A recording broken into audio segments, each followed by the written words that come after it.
entouré de technologies incroyables, des supercars, des avions de rêve, et au cœur de tout ça, il y a des matériaux qu'on appelle composites. Ce sont un peu les héros méconnus de l'ingénierie moderne. Mais voilà, ces matériaux miracles, ils ont un secret plutôt bien gardé. Alors, quel est le point commun entre une supercar et un Boeing 787 ? La réponse, elle est au cœur même de leur structure. C'est un type de matériau bien particulier qui leur donne des performances qu'on n'aurait même pas pu imaginer il y a quelques décennies. Alors de quoi s'agit-il ? Bingo, les matériaux composites avancés. L'idée, c'est de mélanger des fibres, comme du carbone, avec une résine. Et le résultat, c'est un matériau qui est non seulement ultra léger et super solide, mais qui en plus ne rouille pas et résiste super bien à la fatigue. C'est grâce à ça que ces bijoux de technologie peuvent aller toujours plus vite et toujours plus haut. Mais alors, où est le piège ? Parce qu'il y en a un.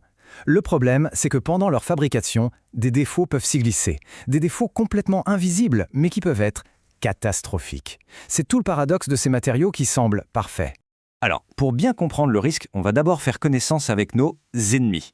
C'est une véritable galerie de défauts qui peuvent se cacher à l'intérieur d'un composite, et croyez-moi, ils sont plutôt sournois. Ce qui est super important à comprendre, c'est la différence entre une petite imperfection et un vrai défaut critique. Prenez l'aérospatiale par exemple. Le seuil est hyper strict. Si on trouve que le total des petits vides, des microbules, ce qu'on appelle la porosité, dépasse 2%, juste 2%, la pièce part à la poubelle. Pas question de la faire voler. Et pour le spatial, c'est encore pire, on descend à 1%.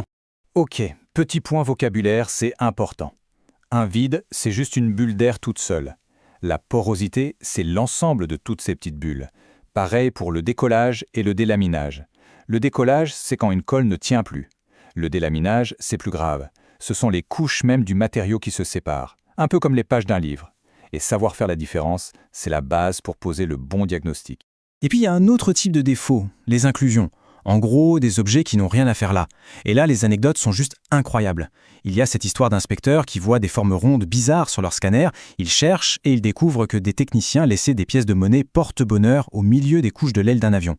Ou encore, un simple bout de papier, une notice oubliée, et hop, on doit jeter une pièce qui coûte des millions de dollars. C'est fou, non ? Ok, donc ces défauts sont invisibles. Alors, comment on fait pour les débusquer ? C'est là qu'on entre dans un monde de haute technologie, un vrai travail de détective, version ingénierie. La technique s'appelle le contrôle non destructif, ou CND. L'idée, c'est de pouvoir regarder à l'intérieur d'une pièce, sans la détruire évidemment. Pensez-y comme à un check-up médical pour les matériaux. On fait une échographie, une radio d'une aile d'avion, pour voir si tout va bien à l'intérieur, avant que ça ne devienne un vrai problème. Et pour ça, l'inspecteur a toute une boîte à outils. Ça commence avec le plus simple, le test par percussion. Oui, on tapote sur la surface et on écoute le son, un peu comme on le ferait sur un mur. Et puis ça va jusqu'à des technologies bien plus pointues, comme les ultrasons ou les rayons X. Les ultrasons, c'est vraiment l'un des outils les plus puissants. C'est exactement le même principe qu'une échographie médicale. On envoie des ondes sonores dans le matériau. Il y a deux grandes méthodes. D'abord, le pulse écho. Là, une seule sonde envoie l'onde et écoute l'écho. S'il y a un défaut, l'écho revient plus vite. C'est le principe du sonar. Et puis, il y a le through transmission. Là, on a deux sondes, une de chaque côté de la pièce. Une qui envoie, une qui reçoit. S'il y a un défaut au milieu, le signal qui arrive de l'autre côté sera plus faible. Et bien sûr, la technologie ne s'arrête jamais. La version avancée, ça s'appelle les ultrasons phased array. Imaginez plusieurs petits émetteurs dans une seule sonde.